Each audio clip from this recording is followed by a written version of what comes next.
Hi, my name is Allegra Burnette. I am the principal of ABA, which is Allegra Burnette and Associates. It's a museum consultancy, and I'm here today and thrilled to be here in person with Shaikha Al-Thani, who is the Deputy CEO of Digital Experience and Audience Engagement at Qatar Museums, and Matthijs Klinkert, who is the CEO and principal of Fabriek, which is an agency based in Amsterdam. First of all, this is thrilling to be able to be in person and see your faces without a mask on them, so I'm very excited to be here. But I'm wondering if maybe we could start with a little bit of an introduction from you all. Maybe Matthijs, you could start with just a little bit more of who you are, your background, and a little bit more about Fabriek. Well, thank you, Allegra, for this introduction. Like you said, my name is Matthijs Klinkert. I'm CEO and principal of Fabriek. We have been around for like almost 30 years as a design agency and have been into the digital business for the last 25 years, almost as old as the internet itself. And we are actually very specialized in the digital museums and digital cultural heritage in general. And about me myself, I have a background in industrial design engineering, and therefore I'm still pretty much doing what I was trained to do. That's great. Leading a design agency. Great. And Shaikha? Sure. So I actually started off at Qatar Museums in the marketing and branding department. And I have a background in marketing itself. So I've been there for about 10 years before I transitioned over to digital. And I really started that transition when I was living in New York. I was there for about 3 years, and I did my master's on Pratt Institute's Arts and Cultural Management course, and I worked at the Whitney, and that really opened up my eyes to digital in the museum world. And so when we came back here to Qatar, we decided to start up the department. Great, wonderful. And I would say that, so my group, ABA Associates, we are, a group that's based sort of around the world and have had the opportunity to work with Qatar Museums since, well, we started the conversations at the end of 2018, and since that time there's been really a lot of change and development. And I'm wondering, for people who don't know about Qatar Museums, maybe Shaikha, you could tell us a little bit about the organization and its role. Yeah, sure. So Qatar Museums actually started in 2005, and it's an arts and culture organization, a government organization that was that's led by Sheikh Al-Thani, who is our chairperson, and it's really there to oversee a variety of museums, public art, 9,000 heritage sites, including a UNESCO World Heritage Site, Al-Zabara, public art, temporary exhibitions, our creative hubs as well, so M7, our technology and fashion incubator, Tasweer Photography Festival, and multiple festivals that are also coming on board. And so Qatar Museums really exists to provide authentic cultural experiences for the people in Qatar, but also from an inside-out perspective, showcase everything that we're doing and create Qatar as a destination for arts and culture in a global stage. Great. And is there kind of a real connection, or it sounds like there's a whole bunch of different things happening. So what is the connection, I think, between maybe the different museums and the different initiatives that you've been talking about? Yeah, I think the interesting thing about Qatar Museums is that inside-out approach. So everything that we're creating is original. And there is a connection between everything that we do. So we started off really with the arts and culture sector, and that's really tied into Qatar's national vision of building a knowledge economy that really looks at how can we equip the people and the citizens of Qatar to then support the diversification of the economy. And starting off with the foundation of arts and culture has then led us to also look at the creative economy and how we can diversify that. And that's opened up our doors. In the past 15 years, we've now started to look at the creative hub, so the fashion incubator, the fire station artist in residence, and how we can support the nationals here as well as the locals that live here in building the economy.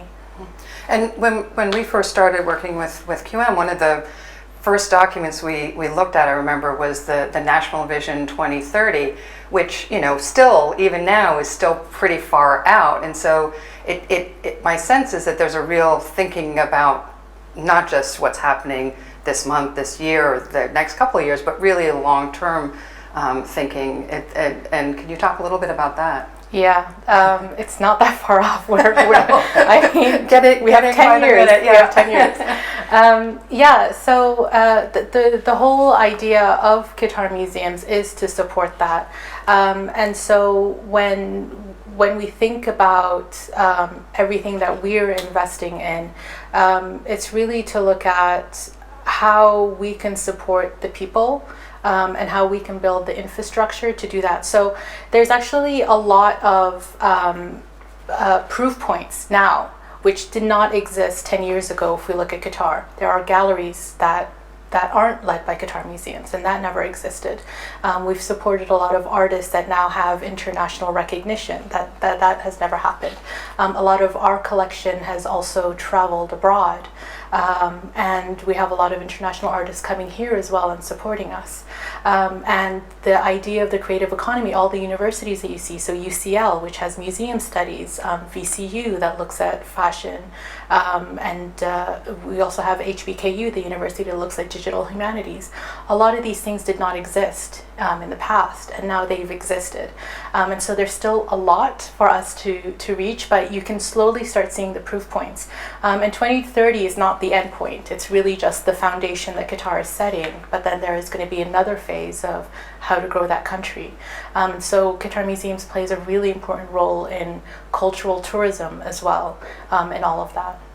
Well, and I think that ties nicely into this conversation around digital, because digital is both been around for a while, but also emerging at the same time. And when you think about the digital experience department, which you are heading up, it's been around since all of a year and a half now. A year and a half. And only actually had more than you and one other person for about a year. So, but obviously digital is a big support role in all of that.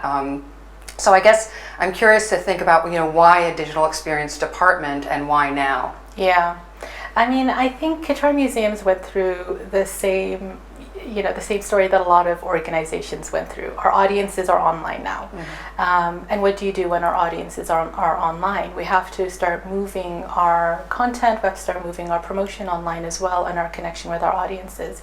I think for Qatar Museums, we really saw the online space as a blank slate, which we could then bring our collections to life and bring our stories to life, not just for an international global audience, but also a local audience. All of our museums are a treasure trove of content, and at the moment, unless you actually are here and visiting our museums, there's no other place to experience that content.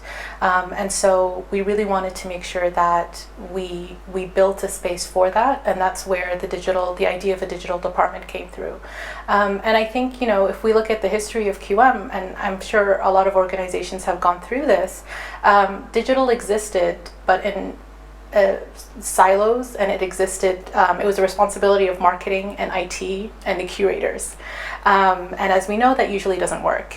And so we really needed to bring it all together into one department, and that's what we did. And in doing so, we're able to have more of an oversight over our strategy, where we want to be, our content creation, and our engagement with our audiences.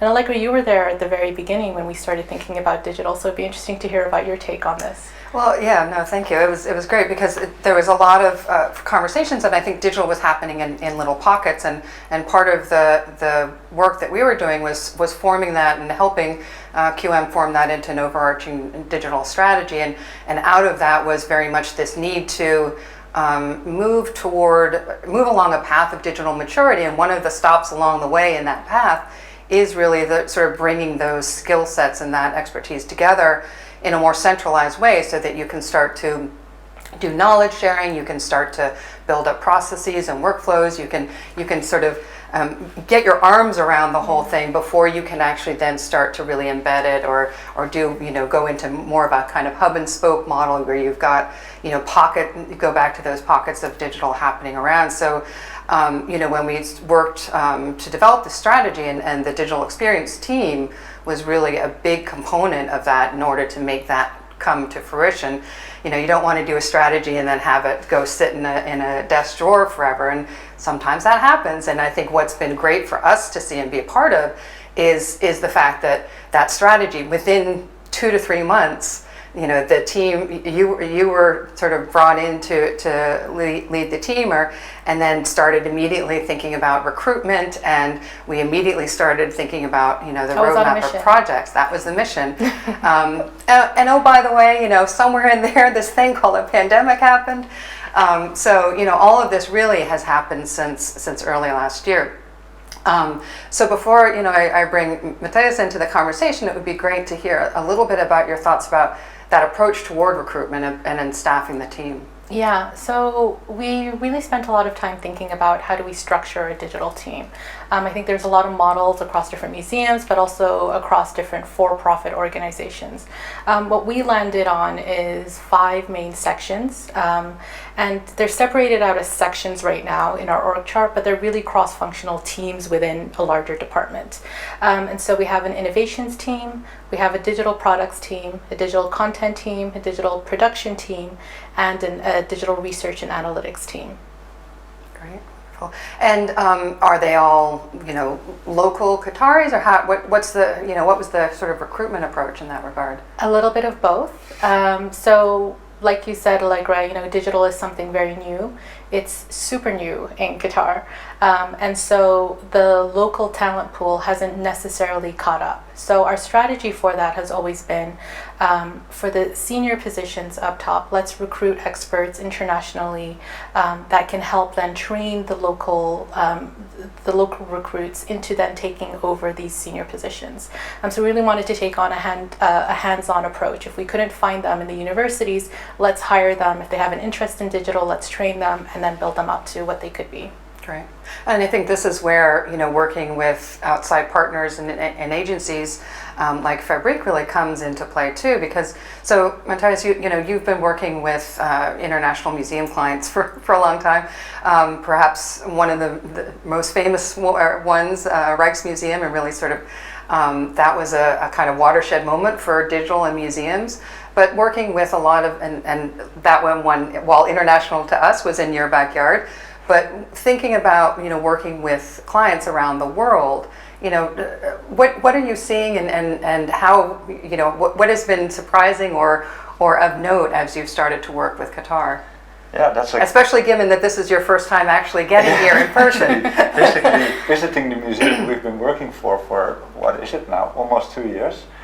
Well, that's a great question. I think there's 3 things that sprung to mind about working with the Qatari, and especially for Qatar Museums. And I'm going to touch on a few things Shaikha already mentioned. It's first and foremost ambition. I'm thrilled always as a design agency leader by ambition at clients. And if I have to measure up ambition in Qatar when it comes to the cultural sector, it's almost peerless. You know, where European museums are happy to, well, instigate a new museum. There's a new museum every year here, and on a scale and a level that is, well, peerless. So I'm really struck by that, and it's therefore really a great pleasure to work with all these people that are equally ambitious. The second thing that Shaikha mentioned, and I think that is also where we come from strategy to actually doing things. So as a digital design agency, I'm more often than not on the tactical level. We are asked as designers to kind of translate strategy into tactical things to do. So when it comes to acting local with the international outreach, this is exactly what we have been doing, and what is so fundamental in our experience with Qatar team and Qatar Museums team. I don't think there's in this region another country that is focusing so much on this region to start with, and I was that's a great inspiration. And at the same time, we really try to bring that to the international world through the digital channel. So that's really where the strategy becomes tactical and becomes real. And that's the beauty of our business, of course. We get to make things real. Yeah, together. Just to piggyback on that too, I think what's interesting when you start to work on these digital projects is, first and foremost, it's like, who is the audience? Who is this for? And I think it's been very clear from the organizationally, and also, in some of the brand work that was happening at the same time, it was very consistent that this sort of locally global audience, first and foremost local, but with that global outreach and all of that. And I think that clarity for me has been really helpful and really important. So it's and just to have that sort of distillation always in your mind has been really a nice guiding principle. I think we've both found in that. Yeah. So that was the second thing that really struck me in working here in Qatar. The third thing I would have to say, maybe it would have even had to be the first thing that I would mention, are the people that we work with. So we touched upon the emergence of the digital experience team. It's been really great to be part of the process of hiring these people and getting into this design process. We are more than ever building the plane as we fly, together with all these new people getting on board, and it's a great joy to work with them. And maybe touching upon what Shaikha just said about the DE team, I think here at Qatar Museums you actually have you're ahead, because in many of the places where I work, and that may even be corporate organization, a digital team is not the standard, it's the exception to the rule, because digital crosses lines no matter what people want. And therefore it's so nice to have this digital experience team working from that notion. And I'm really happy to be working with that team. Well, and you mentioned, building the plane as we're flying, and so, maybe we could talk a little bit about, the work over the last year and a half during the pandemic and all. First and foremost, I think has been a new version of the Qatar Museums website, which really is forming a foundation or a base for building all of these online platforms. I don't know, Shaikha, do you want to touch on that a little bit, or Yeah, sure. So, I mean, like you said, it was the foundation. We needed to build that website. We needed to build that digital platform, because that was really the first manifestation of our digital strategy, was to build that. So once we're able to build the Qatar Museums website and the centralized platform, we're able to create the content that we want to create, tell the stories, and also bring together all the different museums and all of our different collections all together in one place. And I think that was really important for us to do. And so, we worked with you, Allegra, and we've worked with Fabrique to bring this together. And, we're really proud that we launched the website in the summer of was it this year? It was this year, the summer of this year. So time has no meaning anymore, right now. So we're really proud of that, and we do have an ambitious plan. And by the spring of 2022, all of our operational entities, are going to have new websites. Yeah. So I mean, it's really interesting, because it's a lot of things happening almost simultaneously, and we actually just had a little bit of a meeting about how do we keep all these things going in track. But I think what's interesting too is once you have that foundation, there's the ability to both, it's both the sum of all parts and also the individual pieces of the organization. So there's an individual museum site, but the calendar that's on that museum site will be part of an overall QM site. Which sort of is an aggregator of all that activity, because I think that's one of the things that I think we all recognized was, there's so much happening all around, but how do you find out about it all at once? How do you get insight to the relationship, the connections, the activities, and to be able to do that with this umbrella site? So it's not just sort of just a corporate site, it's actually sort of this aggregator hub of all of this stuff that's happening all around the country and all around the organization. I don't think I had a question in there, but it's more of just an observation. But so now that we will have, I guess, this sort of foundation, what next? I mean, next year is quite a year coming up. Oof. Yeah. So next year is a big year for Qatar Museums, but also a big year for Qatar because we're hosting the World Cup. So like I said, by the spring of 2022, we're going to have all these new websites launched. So once these websites are launched, our role as digitals changes. We're no longer building new things. We're now enhancing. We're growing, and so there's going to be a big shift with the team and the way that they currently work. But there's also going to be a big shift in terms of our output and what we deliver. And so a big focus area for us for next year will be the content, the storytelling. We're going to have about, the last number I heard was like 2.7 million tourists coming to Qatar next year.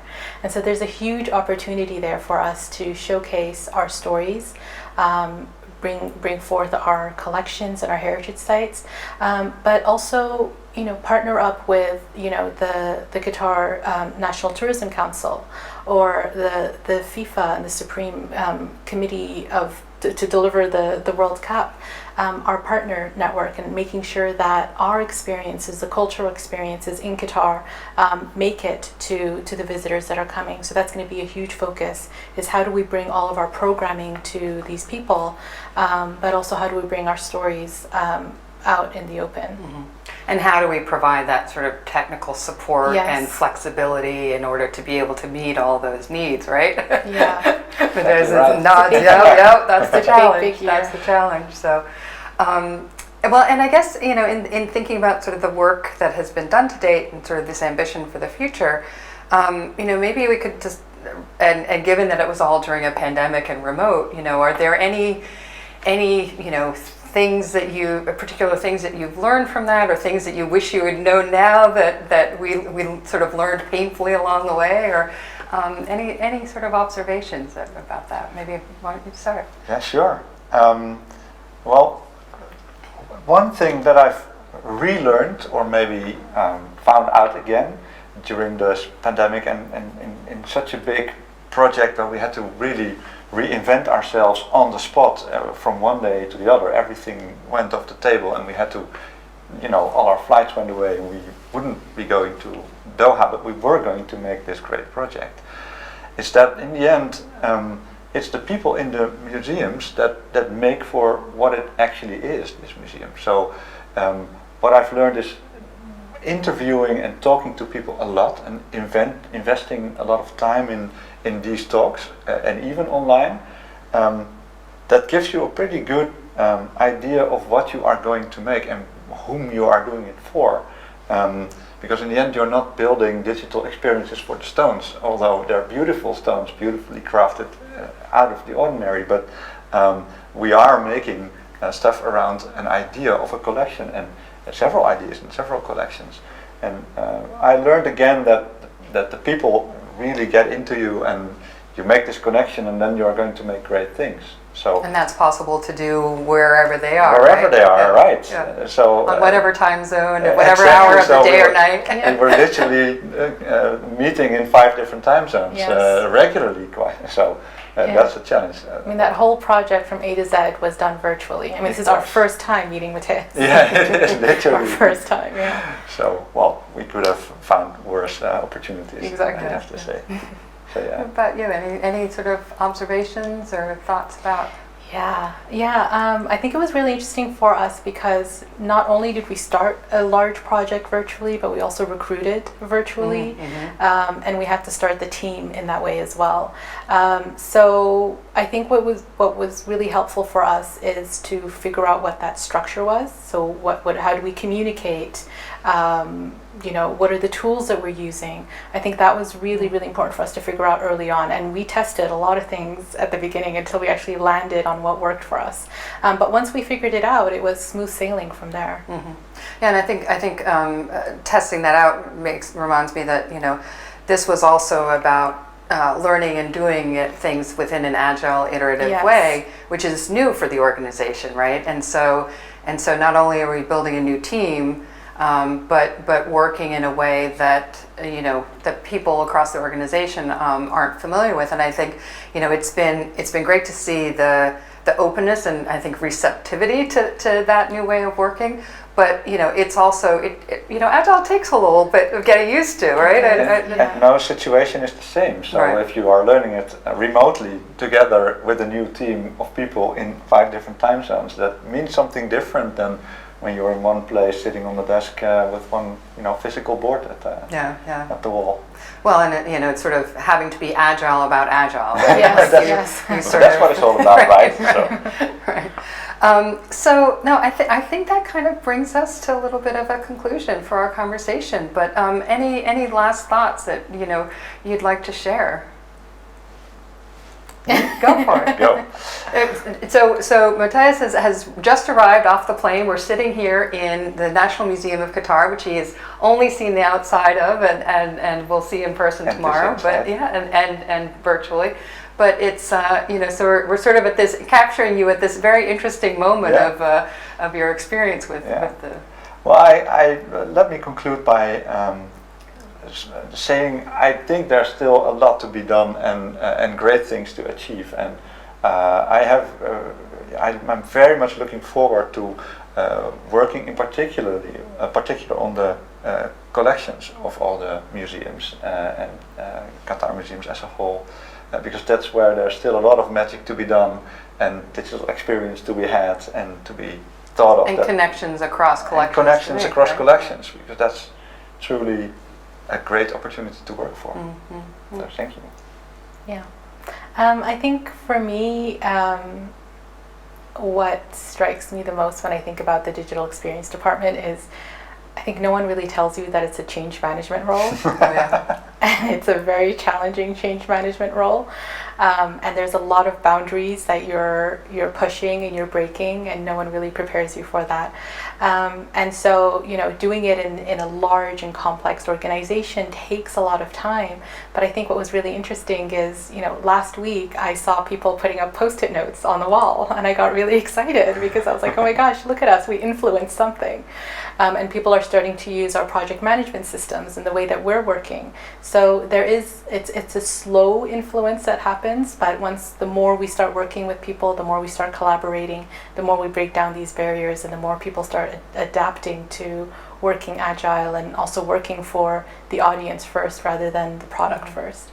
Well, and sometimes it feels slow, but then, when we stop and reflect sort of all of the things that have happened over the last year and a half, it's actually quite fast even for digital time, and especially digital museum. For me, it's really been gratifying to see, not only what's been done, but be able to start to see where we're going with it. Now that there's a sort of tangible there, we can start to do analytics and learn from it, do user testing, understand how people are reacting to things, and start to iterate. So I think it's a very exciting time to be working with the organization. It's a very exciting time for the country, and looking forward to what comes next. So with that, I think we'll conclude. Thank you both very much for joining in the conversation, and thank you all for listening. Hi, so we are live now. Thank you for watching the recording and staying with us.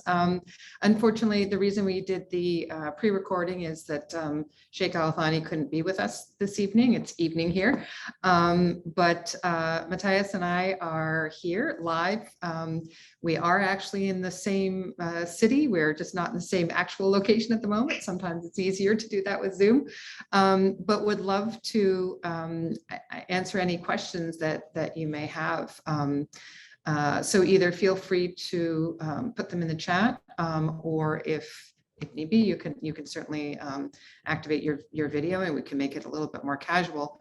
But I guess while we're waiting to see if anything comes in, Matthijs, so you finally had a chance today to go actually into the galleries and see the National Museum of Qatar. So how was that experience? And after seeing it only digitally and working on it only digitally up to this point? It was, I think it's hard to put words on that. I thought about this today actually, and you kind of create a vision of something that you work for, and you think you know what it is, and then you're actually there, and then in some way exactly how you imagined it would be, and then it's totally not the same. So it's much bigger and much more impressive. Especially the National Museum of Qatar has a lot of interactive setups and things to watch with big visuals. That's something you will never get. You know, if you go to an art museum, you know what collection is there, what works of art they have. So the National Museum of Qatar was really, it was really quite impressive to visit in many ways, and I still have to kind of digest it, I guess. Right. Well, and Christophe Buffet, I see is on the call as well. So who knows all of those installations very intimately, having coordinated all of those disparate productions and things like that. So so it's great to see all that work, Christophe. So exciting to have you in town, and I'm going to give you a tour of the sports museum tomorrow. So I will be also very interested to have your feedback about the National Museum that I was working on before that. It was beautiful. And I truly agree with your statement about the ambition of Qatar, because I don't know if you've noticed on the side of the roads where it says like the motto of Public Works Authority is Qatar deserves the best. And in a way, you see it so often everywhere on the projects around here. Well, and it's fascinating. Go ahead, Matthijs. No, definitely true. I was just going to say, go ahead. And you know, it's interesting to be here right now because there's a huge amount of road work and construction going on. So it's definitely a time of change and things like that. But it does look like we have a question here about project management systems used in such a massive collection of projects. That is a great question. And I have to say, so part of my group, ABA, we have a project manager product manager and program manager, sort of organizing all of it, who is on the ground in Doha. And I have to say that's been, from my perspective, that's been a really key piece of being able to connect the strategy with the execution for the work that we've been doing. And she's really been that kind of point person between the QM teams and Fabrique and all of that, sort of the glue between all of those. So very organized, very busy project manager. And we did actually go through sort of iterations of how best to manage this. And the product actually that we ended up with fairly early on, you know, we looked at Trello. A lot of us have used Trello particularly. Some people had used Asana in the past, but we ended up using a product called ClickUp. And part of the reason why I particularly liked ClickUp is it sort of brings all of those things together, and it allows you to look at different views of projects and their phases and different ways to filter it. So you can look at one particular project. You can look at all the projects together. You can look at Kanban boards. You can do it by Gantt charts. You can do it by only things that are assigned to you. And, you know, there are all sorts of different filters. And so for us, I think it's become really this kind of core tool that we've been using. Even, you know, the content team is using it to track the flow of, you know, drafting, writing, you know, editing, proofing, and then getting something translated into Arabic and then publishing it online. So, you know, so it's been, I think, really helpful for all different kinds of pieces, but also in terms of being able to give a more executive summary as well. So that's, to me, always the challenge about project management systems is like, you need the nitty gritty of like, what do I need to do today? You need the kind of, you know, the week and the month view, and you also need that kind of executive view in order to be able to help the stakeholders understand what the progress is. And so that, I think for us has been really a key project. And a lot of Miro boards. I mean, we've been using, or today we were using it, even though a lot of us were actually in person, but doing a lot, you know, replacing those on the wall Post-its with Miro boards and really maxing out our use of Miro boards as much as possible. Definitely. I don't Well, know. maybe I can add to that a little bit, Yeah. because as for many of you is probably true. Something you learn during the pandemic is that there's a big focus on these project management online tools like Miro, and ClickUp is a pretty great tool like Jira for managing projects. But you also, and you only learn that after a couple of months, you lose the personal discussions quickly, like the physicality of putting things on a wall. No matter how great I think Miro works and has done a tremendous great job, I wouldn't know how to have done workshops online without it. Still, nothing beats a good old wall with post-its and drawings on the wall and standing around it and talking about it. It's just different. And but I think the pandemic sparked a whole generation of new tools that work really well. Yeah, well, and our our project managers, we had the opportunity to see her at home office the other day, and it had all the post-its on the wall. So even though she was working entirely digitally, she had her own post-its on the wall. So yes, I agree with you. But I think that also brings up one thing too, in thinking about multiple projects is, really thinking through kind of swim lanes of projects and the cadence of them. And because, you'll have things that are, things that need immediate fixing or need to be addressed immediately versus sort of these longer term initiatives or, sprint level things or something that is maybe a long burn project. And so I think when you're dealing with as many projects as we are right now, it's really important to kind of develop those sort of swim lanes and also understand the velocity and the cadence and the time frames in which you're working with all of those, especially when in some cases you have people who are kind of jumping from swim lane to swim lane. And so, really understanding where those points intersect. And I think that's a conversation we're having currently and we'll continue to have as we keep, refining and iterating on our agile process as we talked about in the film. So thank you, Indu, for your comment. Nice to hear from somebody who grew up in Doha and feels like we're helping make some progress as the the people who are not from here but are really happy to be able to come and help support the local community and really shine a light on all of the things that are happening here. I know we just have a few more minutes. Are there any other questions that we could answer?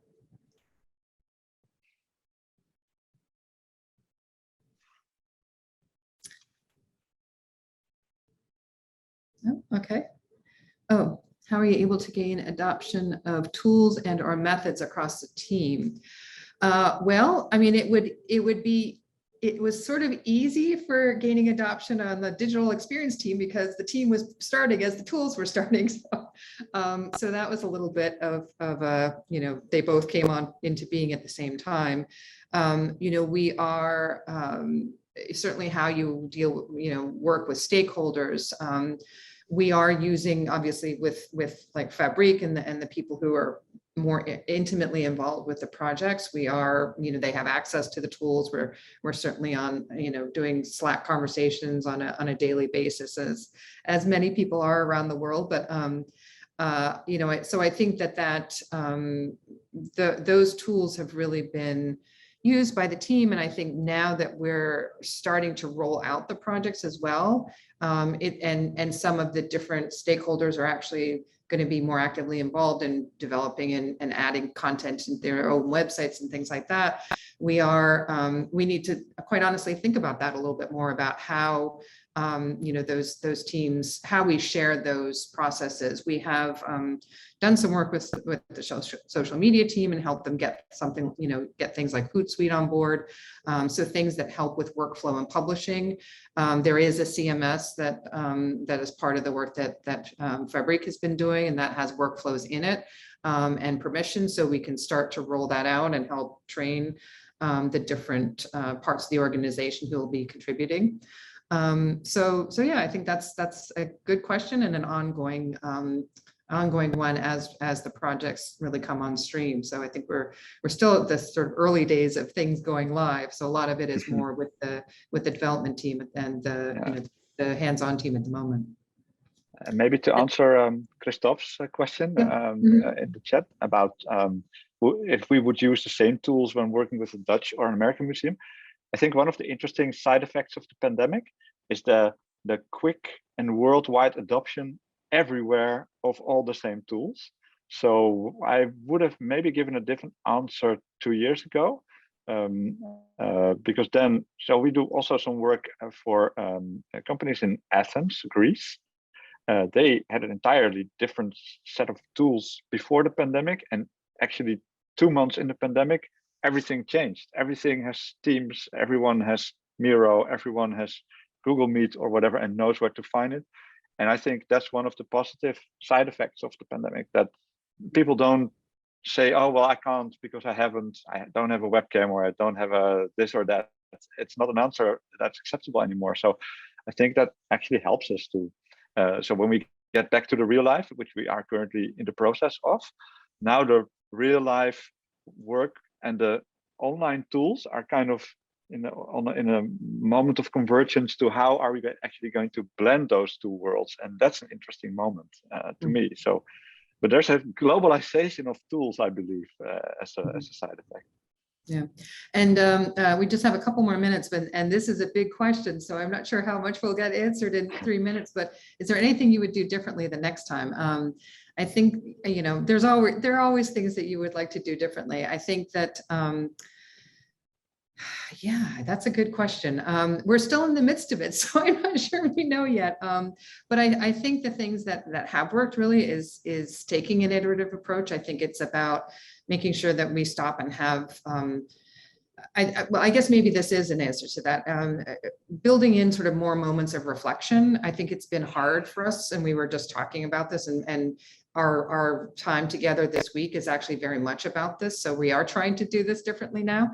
But everything has been so go that it's been hard to sort of stop and look and think and, you know, and really reflect. And I think that's what we're really trying to build in time to be able to do that. So, you know, we just did some first user testing with the Qatar Museums website that launched in July. And so starting to have conversations about, okay, what does that mean?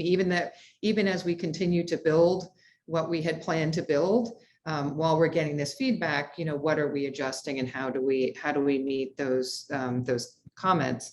But I think making sure that as you go at speed and at pace, that you do sort of protect that time for reflection. I think we're adjusting and starting to do that now, but I think, you know, it would have been nice if we had maybe done a little bit more of that along the way, but better late than never, right? Yeah, Matthijs, definitely. in the last couple of No, minutes, anything else to add to that?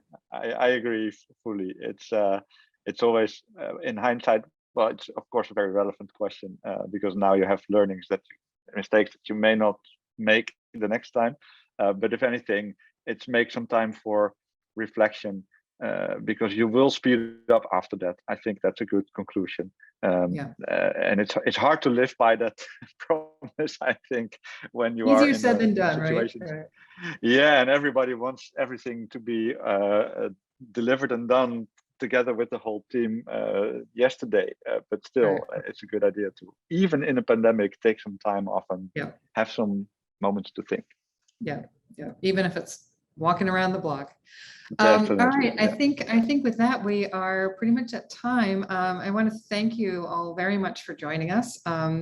And I believe I think it's in 15 minutes, Eric will be doing a wrap up of this whole sort of regional section. So we will hopefully be joining. It's getting a little late here, but I think we'll try and join for a while. But thank you all very much. And, you know, look forward to continuing the conversation in other contexts. Thank you.